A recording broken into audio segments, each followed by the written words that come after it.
एकीकडे संपूर्ण देश कोरोना व्हायरसची लढा देत आहे. कोरोना व्हायरस देशातून हद्दपार व्हावा यासाठी सरकार प्रयत्न करीत आहे, तर देशवासी पण सरकारला सहकार्य करत आहे.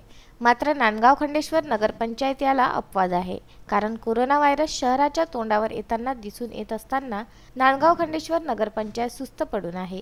नांदगाव खंडेश्वर शहरात लॉकडाऊनच्या सुरुवातीला फक्त एकदा धूर फवारणी करण्यात आली होती. मात्र आता त्याला 1 महिना उलटून सुद्धा नगरपंचायतने धूर फवारणी केल्याची दिसून येत नाही. शहरात विविध भागात घाणीचे साम्राज्य निर्माण झाले असून सांडपाण्याचे गटारे तुडुंब भरल्याचे दिसून येत आहे. यामुळे नागरिकांकडून नगरपंचायत विरोधात रोष व्यक्त होताना दिसून येत आहे.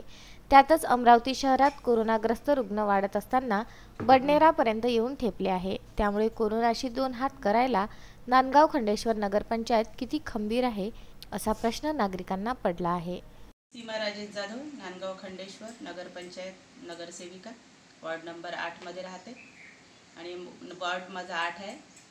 आमच्या इथे जे सध्या आता कोरोनाची साथ सुरू आहे, जिकडे तिकडे हाहाकार सुरू आहे. आमच्या गावात सुद्धा साफसफाई नाल्या साफ करणे, कचरा उचलणे यासाठी 14 युक्त आयोगातून पैसा अलॉट काढण्यात येत आहे.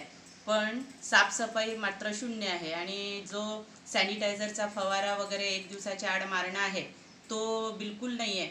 त्यांचं सत्ताधाऱ्यांच्या वॉर्डमध्ये मारत आहे ते 8 दिवसातनं वगैरे, पण आम्ही जे सत्तेत नाही आहे आमच्या वॉर्डमध्ये तर बिलकुल त्याला हेच नाही आहे, प्रवेशच नाही आहे. म्हणजे त्यांनी आम्हाला बिलकुल एकही दिवस फवारे दिले नाही आहे आणि पैसा म्हणजे ते कुठून काढत आहे आणि कुठे जात आहे हेच समजत नाही आहे. आणि आमचे जे सत्ताधारी आणि आमचे जे विरोधक आहे ते बिलकुल गप्प बसलेले आहे.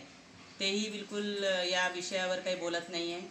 पण मला बोलायचं आहे, जिकडे तिकडे गंदगी आणि रोगराई पसरून राहिली आहे. अध्यक्ष महोदय काय करत आहे हेच नाही कळून राहिले. उत्तम ब्राह्मणवाडे, सागर सव्वालाखे, विदर्भ न्यूज, नांदगाव खंडेश्वर.